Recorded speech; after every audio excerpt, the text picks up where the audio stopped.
This is the Civic Brief, politics clearly explained. Today's question: does Lindsey Graham's death give Democrats a real chance to flip this Senate seat? The bottom line is yes, but Republicans are still the favorites. Here's why. Lindsey Graham's death has instantly transformed one of the safest Republican Senate seats in the country into one of the most closely watched races of the 2026 election. The question everyone is asking is simple: does this give Democrats a real opportunity to flip the seat? To answer that, there are really two separate things happening at once. First, under South Carolina law, Governor Henry McMaster will appoint someone to temporarily fill Graham's Senate seat. That appointment could happen within days, ensuring South Carolina continues to have two senators representing the state in Washington. But that appointment is only temporary. The much more important question is who will actually win the election in November. Because Lindsey Graham had already won the Republican primary before his death, Republicans don't simply get to choose a replacement behind closed doors. Instead, South Carolina law requires an expedited Republican primary so Republican voters can select a new nominee.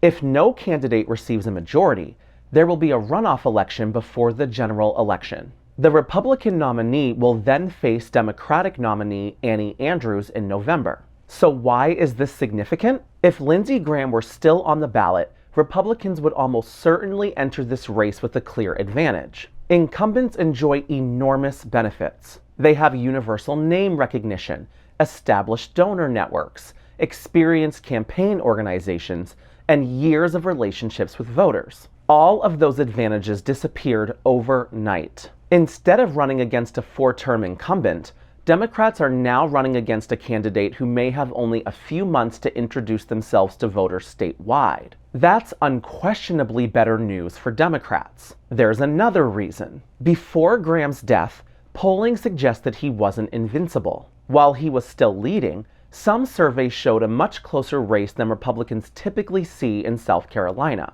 That suggested there was at least some vulnerability before this became an open seat election. But here's the other side of the equation. South Carolina remains one of the most reliably Republican states in the country.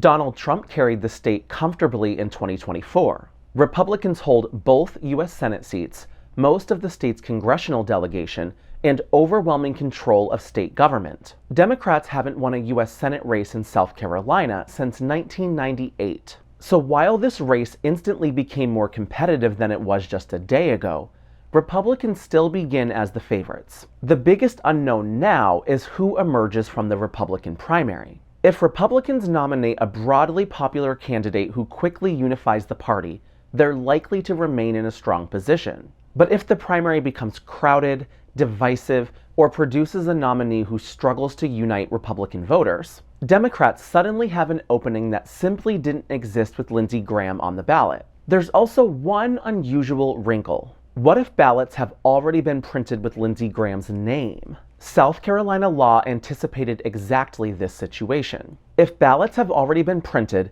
they generally don't need to be reprinted. Once Republicans officially certify a replacement nominee, any votes cast for Lindsey Graham are legally counted as votes for that replacement candidate. So what should you expect over the next few weeks? First, Governor Henry McMaster will appoint a temporary senator. Then, Republicans will hold a special primary to choose their nominee. And finally, South Carolina heads into what has suddenly become one of the most closely watched Senate races in America. The bottom line is this: Democrats unquestionably have a better opportunity today than they did yesterday. But South Carolina hasn't elected a Democrat to the U.S. Senate in nearly 3 decades. And Republicans still hold a significant structural advantage. This race is now competitive enough to watch closely, but Republicans remain the favorites to keep the seat. If you found this briefing helpful, subscribe to the Civic Brief for straightforward political news and analysis. Facts first,